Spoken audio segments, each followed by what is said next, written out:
All right. Today's guest on my podcast is Alexander Rosenberg. He's the R. Taylor Cole Distinguished Professor of Philosophy at Duke University. We've been in contact sometimes over the last years. He's been an influential philosopher in the philosophy of economics, philosophy of biology. And yeah, let's dive right into this discussion. It's a pleasure to have you on this podcast. Thanks for having me again, Walter.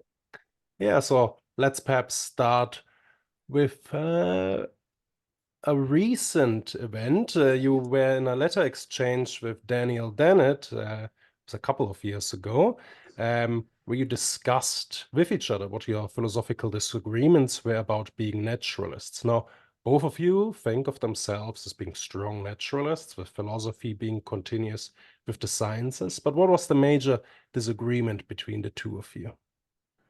So Dan is an optimistic naturalist, and I'm a disenchanted or pessimistic naturalist.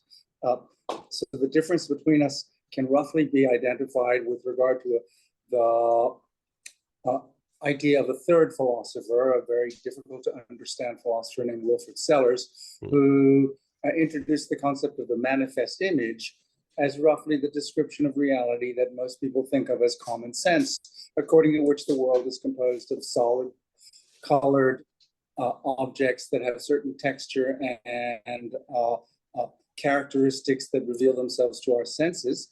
And this manifest image is one which needs, to the extent possible, to be reconciled with the scientific image. And philosophers have been trying to do this at least since John Locke, or English-speaking philosophers have been self-consciously trying to do this since John Locke. And Dan is part of a tradition that has sought to find interesting and imaginative ways of doing this. But of course, in doing so, the shoe always pinches somewhere. There's at least some parts of the manifest image of common sense that cannot be accommodated to physics, chemistry, biology, neuroscience. And on the other end of the spectrum from Dan's optimistic naturalism, there are the pessimistic or disenchanted naturalists who say it can't be done. We can't accommodate the manifest image to what we know about the nature of reality from science, and therefore we have to treat it as illusory. A whole range of illusions. We can start with the illusion that things are colored, an illusion which John Locke helped us explode 450 years ago. But the disenchanted naturalist also argues that the idea that thought has content, intentional content, as Dan and I would say, is an illusion. And this is the domain in which our disagreement first began. But the exchange of letters that you describe is about a more fundamental issue that is background to our disagreements about intentionality. Dan thinks you can naturalize purpose, goal, and telos. And he would probably, in fact, I'm pretty sure it does endorse the view that it was Darwin who showed us how to naturalize purpose, how to be able to describe things as having purposes, goals, and ends, even though they're the result of the operation of blind variation and natural selection. And I think that Darwin abolished purposes. He didn't make science, purpose safe for science. He banished purpose from the scientific worldview, so that there's no scope at all for purposes, certainly not in the biological domain, not in the neural architecture of the brain, and in my view, not even in human thought. The conviction, and I don't want to say the belief because I'm an eliminativist, but the conviction that we act for purposes is one of the deep illusions of the manifest image. That's where Dan and I disagree fundamentally, and this exchange of letters, which I think may still be online somewhere, reflects the way in which we too argued for that position. Yeah, I just checked. It was, I think, posted originally on LetterWiki, but the website does not exist anymore. I hope it's somewhere still archived. It would be sad if those letters had disappeared Somebody, completely. yes, somebody I'm bought sure someone saved it. someone bought the site, and Oh. I don't know who, and is proposing to make use of its content. Hmm. Yeah, when I visited the website, it was possible to buy the domain.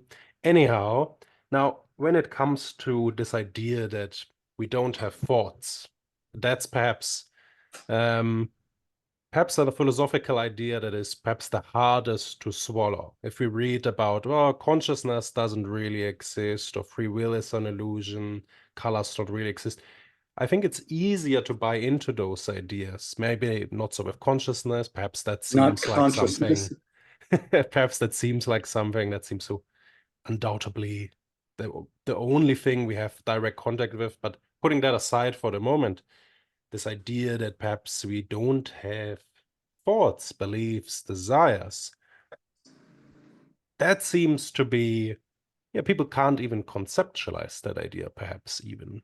How would you try to give them a model for how they could understand it, perhaps? So the first thing we have to accept is that, of course, we have experience, and experience has qualitative character. Mm. And the qualitative character is reflected in the modalities of the five senses. And we do have thoughts insofar as there are qualitative experiences that are flowing through consciousness. I do think it's impossible to deny first person access to what it's like, so to speak, in Nagel's sense, to be me or to be a human being. And my own view is that the flow of imagistic, qualitative experience through our field of consciousness is misunderstood by us as having content, and the denial that I want to persist in advancing is that the flow of qualitative experiences through our consciousness actually constitutes or conveys the sentential, propositional content of thought. Now, even that view, which is somewhat easier to grasp than the denial of consciousness, even that view requires a lot of argument and looks like it's self-refuting. And I have sort of tried to come to grips with most of the objections to that view, and I can sort of summarize the objections and how to respond to them. To begin with, we know that there are a huge number of features of the manifest image that are completely wrong, like the world is colored, we're standing still, there's a preferred direction in space, all things that look to us so evident that it's hard to deny them. Second, you can't infer from the immediate quality of your sensory conscious experience that it has intentional content. And I'm going to give you a little thought experiment to try to dislodge your confidence in that. And third, of course, the argument often advanced to the effect that eliminativism is self-refuting because the eliminativist says, I believe that there are no beliefs, and I desire that you come to share my belief that there are no beliefs, which looks like it's contradictory. That's also a critique that gives serious hostages to fortune. But let me go back to the second of these 2 points about how easy it is to see that the content of thought is really an illusion.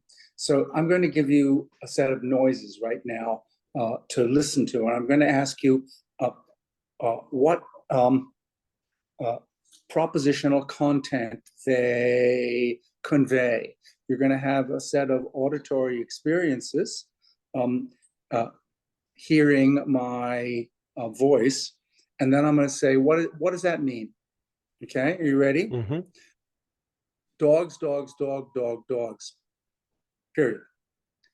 Does that convey anything to you? Doesn't seem like it. No, it just sounds like nonsense, right? It's Yeah. the same word repeated over again. Now, if I point out to you, I'm going to point something out to you, and that's going to lead to another set of images in your brain, in your mind. And immediately after you have this set of images, you're suddenly going to realize that the noise that I produced before is a perfectly well-formed English sentence. Dog is a noun and a verb in English. The canine, and to dog is to annoy, follow, pursue, or otherwise tag around with. Now, I'm going to produce that noise again. Dogs, dogs, dogs. And that makes perfect sense, right? Why? Because now you have this image of a dog following another dog, which itself is following a third dog. And I can produce another example of this right now, okay? Cows, cows, cow, cows, okay? Because cow is a noun and a verb. And now you have a particular set of mental images associated with that noise, and you mistakenly infer from the character of that mental images that the first set of noises has intentional content. And our attribution of intentional content to our conscious stream of experience is just a reflection of the follow-on images, silent speech, visual images or whatever that we associate with noises in such a way as to generate the illusion of intentional content. Now, that illusion is hugely fitness enhancing, and it's a good thing about humans that we have the illusion of intentional content. Just like it's a very adaptive fact about us that we identify the location of pains in the parts of the body that are being damaged, even though pains we now know are in the brain, okay?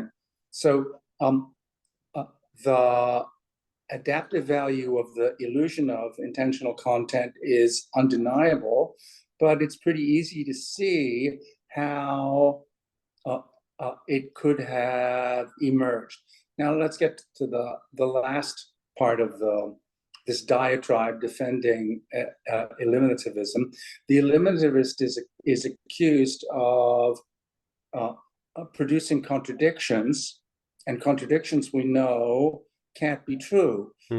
Why is it that we know they can't be true? Well, because of the nature of the truth predicate, because of the semantics of English and other natural languages, and because we understand the conditions under which a proposition can be true or can be false. Well, all that's mistaken.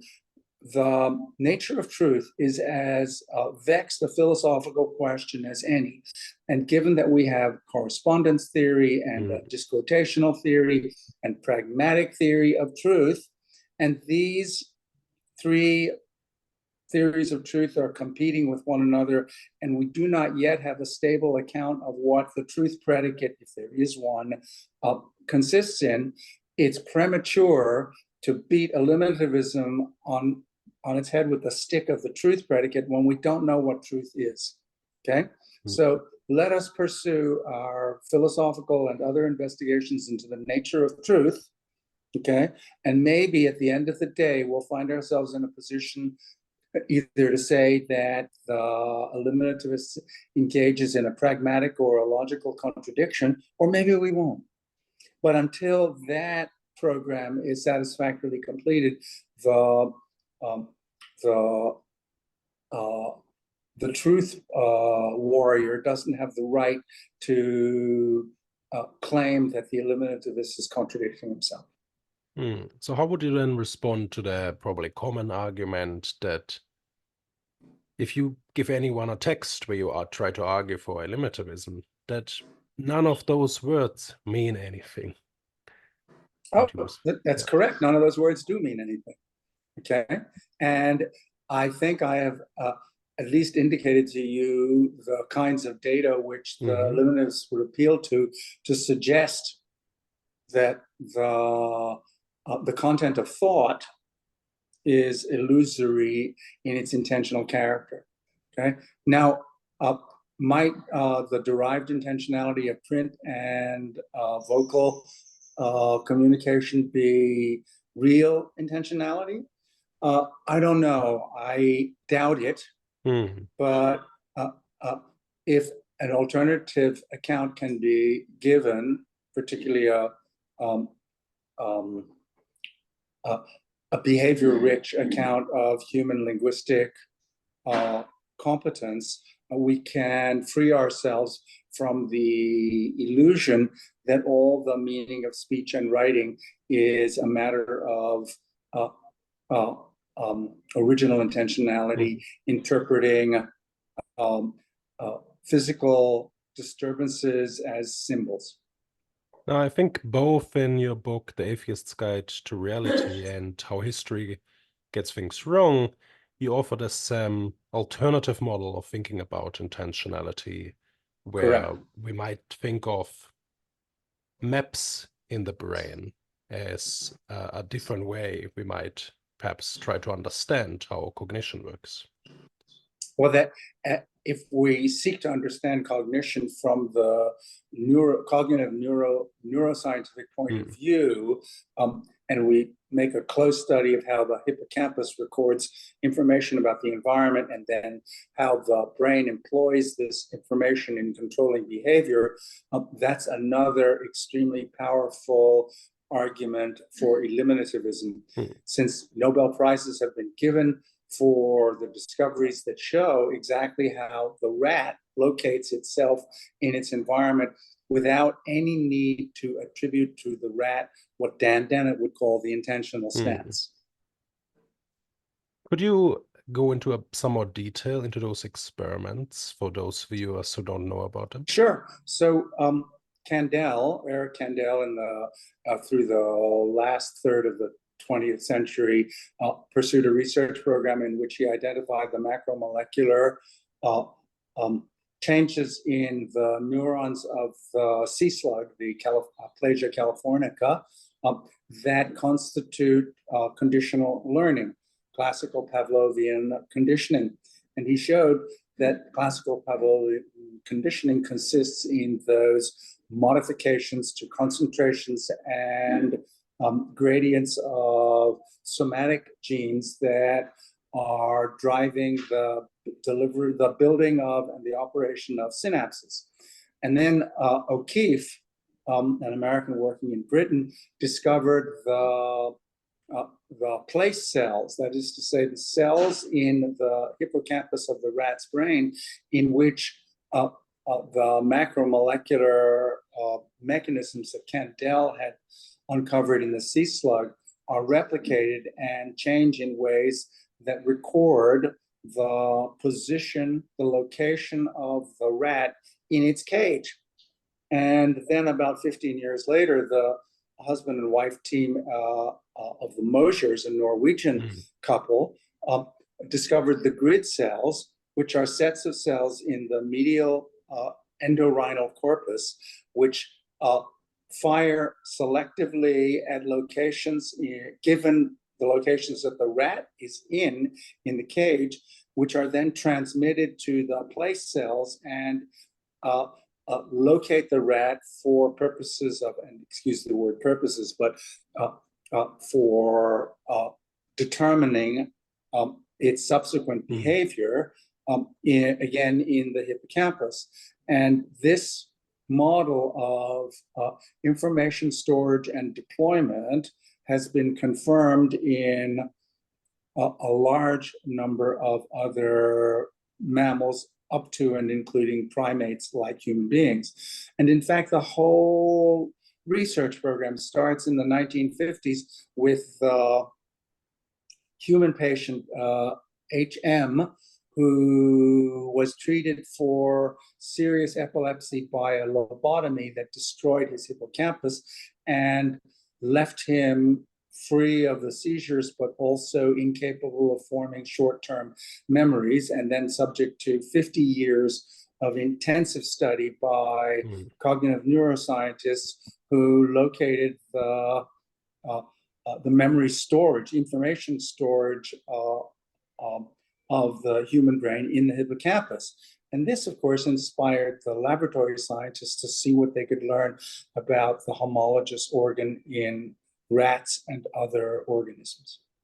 So do you think that in a way, perhaps then it would be wrong to say that applying the intentional stance to other animal helps us to understand them? Instead, actually taking your limitivist stance would help us to make greater progress there on perhaps understanding them. No, I think in real time, given our practical exigencies in controlling the behavior of cattle or zoo animals or dogs or cats or other people, the instrument of folk psychology is pretty good, okay? In fact, in the How History Gets Things Wrong, I argue that folk psychology is a good instrument for predicting behavior of a small number of people in your immediate vicinity over the very near future. And because it's so good, in fact, the best tool we have and was indispensable in getting us from the bottom of the food chain to the top of the food chain on the African savannah 1 million years ago, okay, because of its practical, pragmatic, heuristic value, it came to be ingrained in us. There's lots of good evidence that it's hardwired or as close to hardwired as a set of dispositions can be in the human psychology. And of course, it's also good for herding animals. Now, does that make it true? Of course, it doesn't make it true. Would the true and correct theory of the nature of information storage and deployment in animals enable a farmer or the owner of a pet to control the behavior of its animal in real time, as well as folk psychology? No. But that doesn't prove folk psychology is the right story. It doesn't.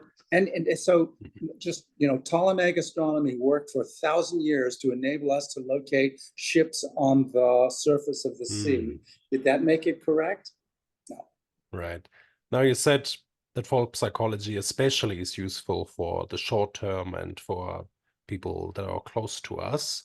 And I think that very nicely bridges perhaps to another area of interest of yours, the philosophy of economics. For a long time, you've been a perhaps ardent critic of the methodology of economics. And one argument you've made is that economics is limited because it just tries to mathematize this folk psychology into scientific theories. Could you go into that perhaps? Yes. So economic theory starts with rational choice theory.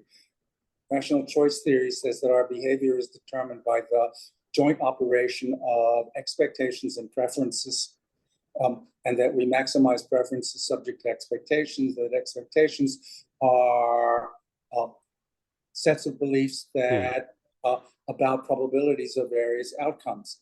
And preferences reflect the order of strength of desire among the available outcomes that we have knowledge of. So if you unpack rational choice theory, what you get is folk psychological theory of mind. You get the concept of human behavior as being driven by the joint operation of beliefs and desires.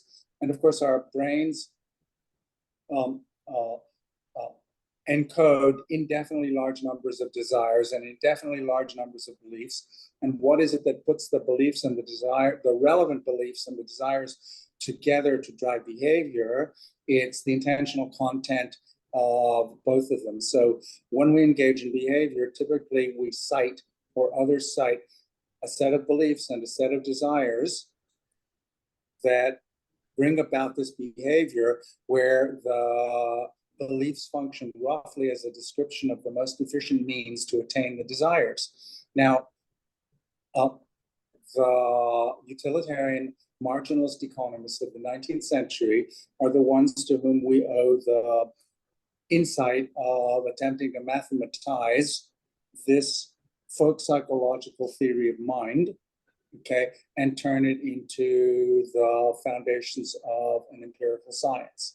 And insofar as this folk psychology is mistaken, the science will never get off the ground. But of course, insofar as the folk psychology is something that has us totally in its grip, Neither we nor economists will see what the problem is about the inevitable predictive weakness and therefore the untested explanatory claims of economic theory. So how would you then say try to perhaps reform economics? Would we have to draw on neuroscience here? No. Just as folk psychology is the only game in town for controlling our pets and domestic animals and other human beings and predicting their behavior, neuroscience is not going to substitute for economic theory in the tasks which it sets itself. Now, what are those tasks? Well, some of them are the tasks of macroeconomics, and I think it's evident, indeed, Keynes showed us that it was perfectly feasible to construct a macroeconomic theory that is not systematically committed to belief, desire, psychology as embodied in rational choice theory. It happens that over the last 40 years, new classical economics, macroeconomics has reverted to the marginalists' conception and demanded that even macroeconomics has to start with the assumption that agents optimize and markets clear. Both of these reflections of the operation of the belief, desire, theory of mind in the origins, the foundation of microeconomics. But I suspect we can do economics very well at the macro level. And I know that we'll never succeed in doing it by honoring the demand for micro foundations, as new classical economists insist. And I've got a new book coming out on this subject from MIT Press in a couple of months. And what is it called? The tentative title is From the Invisible Hand to Strategic Choice. Interesting. Why economics can't get any better, why it's indispensable anyway. And it's indispensable because we need it for controlling one another's behavior. We need it because of the tools that game theory gives us for institutional design, for what economists call incentive compatible mechanism design. Okay, and that's a practical interest of ours, one that is served, at least to some extent, design of institutions by this theory, but is separate from any explanatory claims that it might have. Did you ever talk to Don Ross about these issues? Did he give you pushback on that? Yes, I have talked to Don Ross a great deal about these issues for 30 years. And Ross and I have some agreements and some disagreements, and I believe I can, without violating confidentiality, tell you that Ross was one of the anonymous referees in my book. And though he dissented from certain aspects of it, mainly matters of proportion and emphasis, I got a lot of encouragement from reading his 15,000-word referee's report. That's impressive. Yeah. No, he has, in a way, a very opposite approach, where I think in his recent work, he tried to really emphasize how the intentional stance is central to economics and really bring Dennett's work more into it, but perhaps explicitly. Don has been an optimistic naturalist for a long time, even though he's the author of a book called Everything Must Go, which sounds like it's, all the manifest image has to be disposed of. I just don't think Don goes quite far enough. Yeah. Well, it's interesting then to see that you went back here to the philosophy of economics when you said, I think in one of your papers, you said that really no economist paid attention to anything you were writing in the philosophy of economics, and biologists, they were much more interested in your work. And when I read this as a philosopher and economist, I studied philosophy and economics as an undergrad, I said, oh, well, that doesn't seem very exciting to specialize in the philosophy of economics. I'm not saying it's an uninteresting field, but I think one of the most exciting things you can get out of being a philosopher of science is useful engagement with scientists. Now, did it change at all? Did you have better exchanges with economists recently about this book?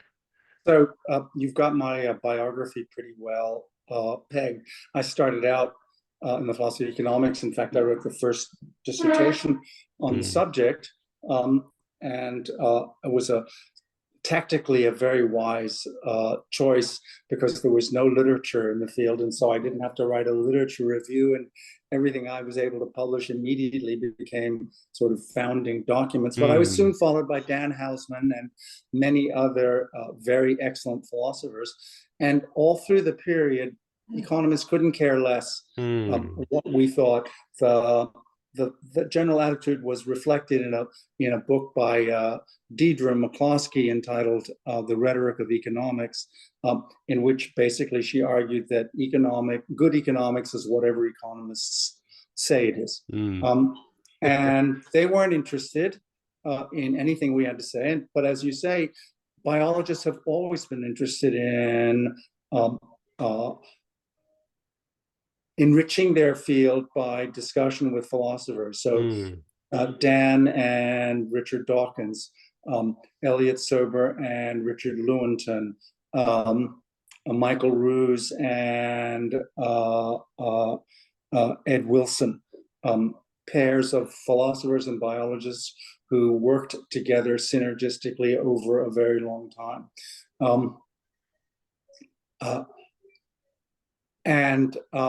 It was for that reason that I did shift in the late 1970s and early 80s to the philosophy of biology, and it was a much more exciting and interesting field. And biologists attended to what we had to say about various issues, and I think it's significantly enhanced biology. So even to this day, biologists say that if you want to try to understand the levels of selection, you need to read the work of Samir Okasha, a very well-known philosopher of biology just up the road from where you are in Bristol. But something happened in 2007. The financial crisis, the subprime mortgage crisis hit all over the developed world. And suddenly people began to ask economists, why didn't you see this coming? Or why couldn't you have predicted it? Or how did you even allow this to happen? The Queen of England, in giving a knighthood to an economist, was heard to say, why didn't you tell us that this could happen? And at that point, people began to look around for accounts of what was the problem and the weakness of economics. Krugman wrote a wonderful long article in the New York Times Magazine called "How Did Economists Get It So Wrong?" And roughly at that time, George Soros became interested in some of my older work on the philosophy of economics, stuff that had been published 20 years before. And as a result, ever since then, ever since the financial crisis, people have been paying attention to what philosophers of economics have to say about economics. And at that point, I began to be invited again to contribute to this dialogue and debate. And that's why I returned to the philosophy of economics after a 25-year absence. Yeah, it's fascinating. I guess I myself moved into the philosophy of biology because I saw, oh, well, it is possible to make the switch. So in a way, I have to thank you here. But yeah, I spent time now during my PhD in two labs by a biologist, one that studies comparative cognition and another one, a life history lab at Oxford. And life history theory is a very nice sort of branch of biology because they sort of apply economic theory to biology, treating organisms as a kind of firm agent trying to maximize making investments. And it is interesting how well those economic models turn out to be useful in biology, right? The permanent income hypothesis operating in paramecia or lab rats, that does seem quite interesting.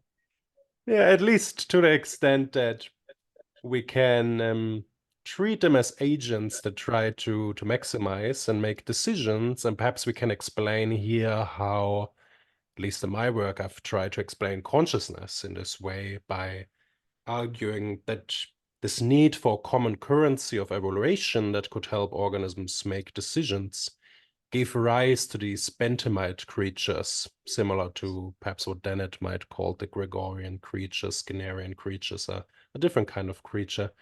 But of course, here intentionality doesn't Popperian creature, I think Popperian, not I would deny Gregorian creature because I'm an eliminativist, but I'd be happy with Popperian creatures on Dan's hierarchy. And that's a very interesting hierarchy of Darwinian, Skinnerian, Popperian, and Gregorian. And of course, the biologists, particularly Greffen, have argued that we ought to use maximizing adaptational thinking as a way of implementing Darwinian theory, and Okasha has written a whole book on this subject. That's right.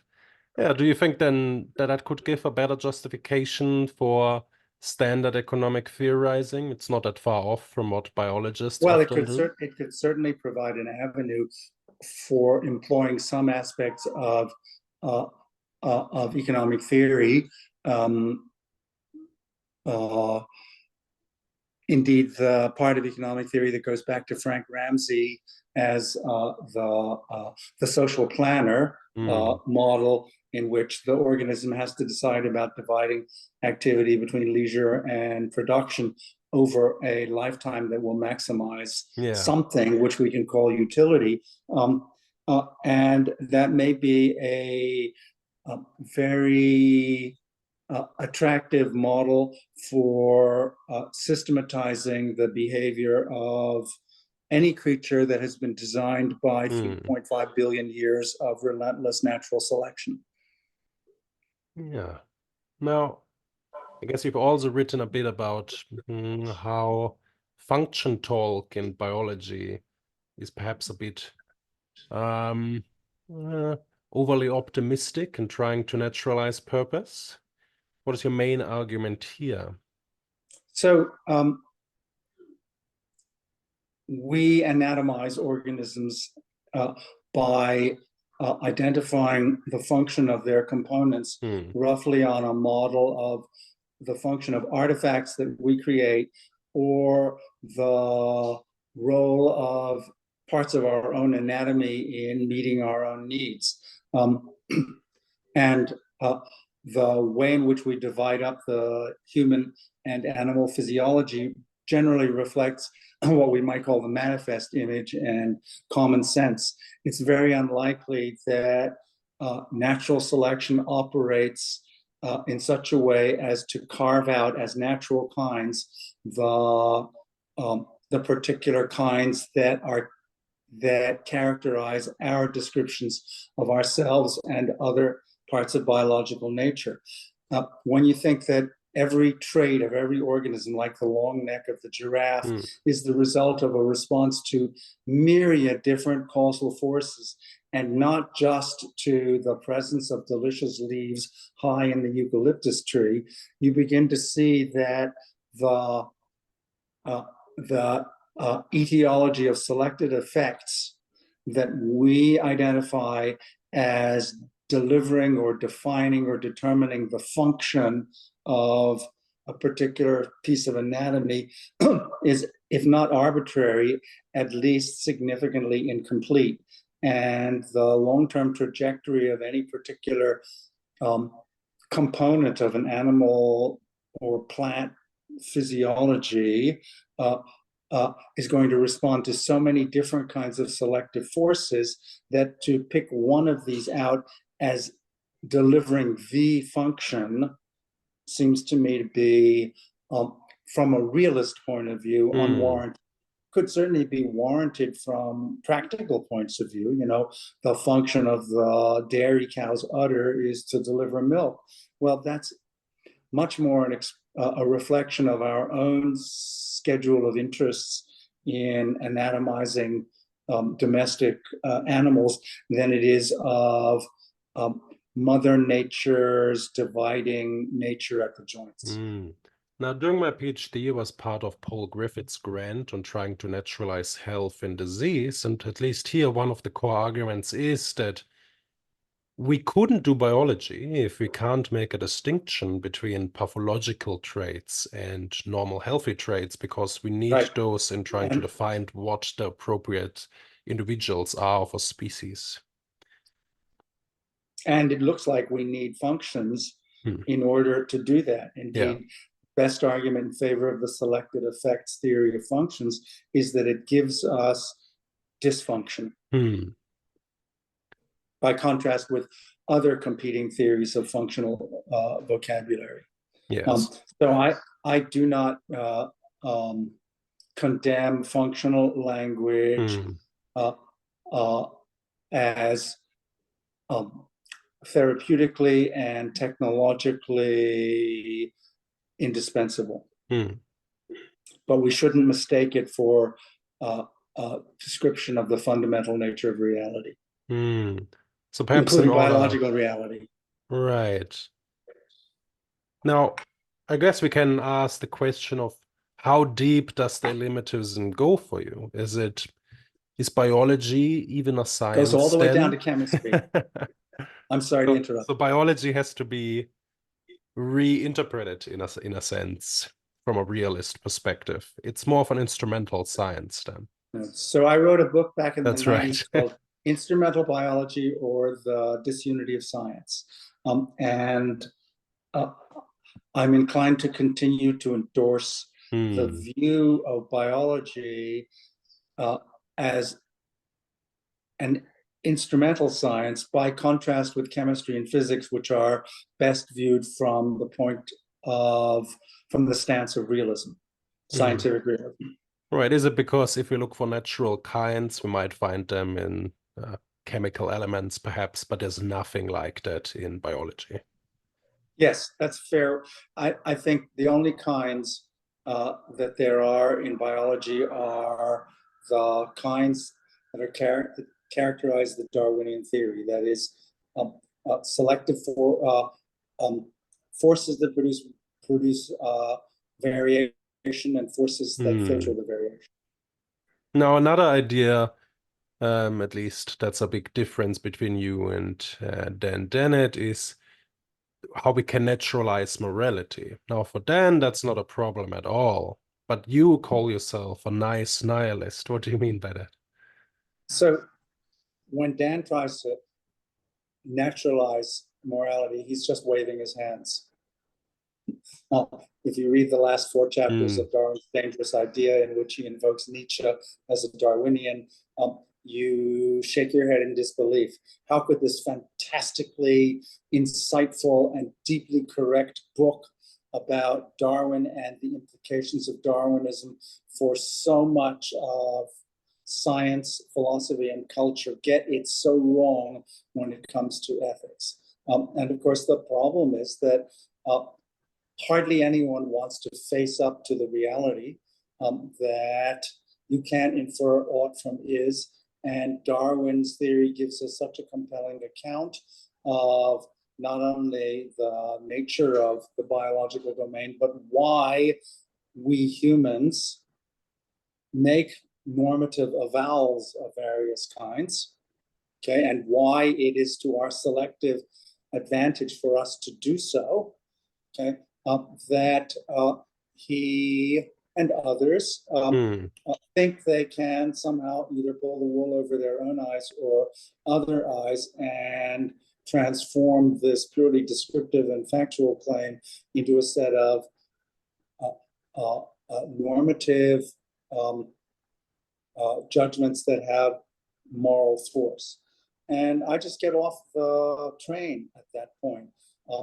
I recognize that the normative theories that characterize almost all cultures have emerged as a result of a process of selection for cooperation and coordination among humans that was absolutely indispensable to, as I said before, our getting up the food chain on the African savanna from the bottom to the top in a relatively short period of time. and which continue to be absolutely essential to human civilization and culture. And if that's not enough of a justification for them, I regret it.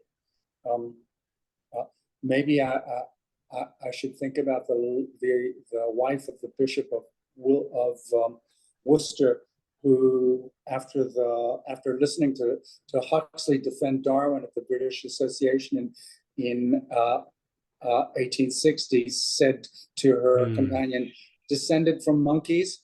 Let us hope not. But if it is true, let us hope it does not become widely known." And my own view is nice nihilism. Well, if that's the right story, it might be better off if people don't learn about it. Right. I think you raised the same point at the Moving Naturalism Forward conference. Exactly right. Yeah. No, I think out of all the things that naturalism perhaps makes hard to swallow as a pill, morality might perhaps be the most bitter one, right? And in fact, if you look at some of the most influential philosophers who've written at the end of the last century and into this century, among whom Nagel is probably the best example, and maybe Scanlon and Parfit. Nagel certainly has been extremely unfriendly to natural selection. And the reason that he's been unfriendly is he recognizes its incompatibility with normative value, and he believes that normative values exist in the universe. So between consciousness and morality, Nagel writes off Darwin. Yeah.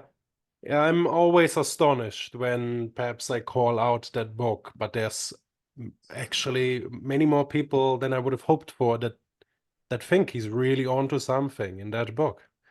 But it's very consoling. Yeah. And we all know that religion, for particularly intelligent people who know about the actual nature of processes that govern physical, chemical, and biological reality, for them, religion and morality reflect the attempts to deal with the natural anxieties of human life. Now that reminds me, you've once debated William Lane Craig about atheism and God, and Richard Dawkins recently gave an interview somewhere where he said he would never do a debate with him because he considers him perhaps the most obnoxious person in that realm, in the debate sphere for religion. What was your experience there? So I agreed to debate Lane Craig because it provided me an opportunity to showcase a book of mine, The Atheist Guide to Reality. And I brought a copy to the debate and held it up in front of the 5,000 people. And I knew it was also going to go online in a video that has now been watched by several 100,000 people. And I also accurately predicted the arguments that he would advance, the cosmological argument and the argument from morality. And I felt I would be able to at least communicate to open-minded viewers of the video what the defects were in these arguments. In retrospect, looking back at it, I wish I had not taken him as seriously as I did, and reflected as much anger and annoyance as I did in the debate. It would have been much more effective to laugh him off. Yeah, do you think there's any use for debates of this kind? I don't think there's cognitive or intellectual use for debates of this kind, but there might be pragmatic and polemical or entertainment value out of such debates. Certainly that. So perhaps for the next 5 years after your book is done, do you have any particular goals in mind? Another book to write, perhaps? One book at a time. I've written 5 historical novels. A couple of them have been quite successful. I've got the 5th one in the can, as they say, and I'm looking for a publisher for it. And I have an idea for a 6th. And I write these novels, as in intervals between writing philosophy, and probably something in the nature of philosophical issues will attract my attention in the next couple of years, and I'll do that too. I've stopped writing articles in the academic journals because I find that I'm more interested in intervening in debates in the public sphere than in the very narrow confines of contemporary analytic philosophy. Yeah, it can be discouraging to think about how few people are ever going to read your articles in academia. That's right, exactly, right. And also, the agenda of the disciplines of philosophy of science, of metaphysics, of philosophy of psychology, are moving forward in ways that you need to constantly pay attention to if you want to contribute to. And if you've got a finite amount of time and an agenda of other interests, something has to go. Yeah, now for your novels, where did that interest come from? Were you interested in writing literature when you were younger? No, I came to write novels very late, mainly because I wanted to tell some stories. And I've always been interested in history. So my strategy was to take some actual real events, real dots in history, and to try to connect them by fictions. And I've managed to do that in all of the novels that I've written. And it's fun. It's really quite different set of demands and requiring different skills from writing academic philosophy. And in particular, they're narratives that are supposed to entertain. And I've got this other book saying that narratives convey no knowledge whatsoever. Right. And I don't think of my novels as conveying knowledge, except insofar as they tell us what actually happened in the past. So then do you put more emphasis perhaps on trying to make them as entertaining as possible? Yes, exactly. Yeah. Right. Every chapter has got to be its own freestanding short story in order to get you to, and it's got to end in such a way as to force you to read the next chapter. Interesting. Yeah. Perhaps that's different from someone who writes a book and tries to put as much meaning as possible into each chapter, hidden meanings somewhere. Oh, I'm not interested in deep literary achievement. I'm interested in telling good stories. So, right, just like my books are all structured as each of them as a one long argument, similarly, my novels are structured as a narrative that's got a beginning, a plot that thickens, and a denouement. Yeah. No, that's the kind of story one wants to read. Now, perhaps let's move to the last question for perhaps would-be philosophers or even scientists. I think you once said that you might have made a mistake by moving into philosophy. What do you think philosophers should try to do once they get perhaps their PhD or an area perhaps they should specialize in? Where's really the meat in philosophy where they can make useful contributions to the field? So you alluded to my saying that I made a mistake, and that's what led me into philosophy. I made a conceptual mistake about the nature of explanation in physics. I was a physics major, and it suddenly struck me that I needed explanations of physical processes that showed that they were intelligible and necessary. In other words, I made the same mistake that Kant made when he wrote the Critique of Pure Reason. And it took me reading Hume to be disabused of the mistake. And by that time, it was too late to go back into physics. Besides, I was probably better at philosophy than physics. So I stayed with it. But the answer to your further question is I don't have anything useful to say about how philosophers should carve out their careers. Philosophy is a a bug, a disease, an itch that you have to scratch. It was for me. And if you become a philosopher, it's got to be because A, you've got that itch so deep that you can't do anything else, and B, you've got the intelligence and the discipline to scratch that itch in ways that other philosophers will accept as at least worth taking seriously in an argument. And everybody who feels that way needs to at least give themselves a chance to try out philosophy and see if it's for them, because it's a very difficult occupation, career, and one that is driven entirely internally and does not actually respond to a large suite of external rewards. And I don't have any advice for anybody except you better be really sure you want to do philosophy. I think that's a nice way of rounding out this conversation. So thanks, Alex, so much for coming on to this podcast. Thank you.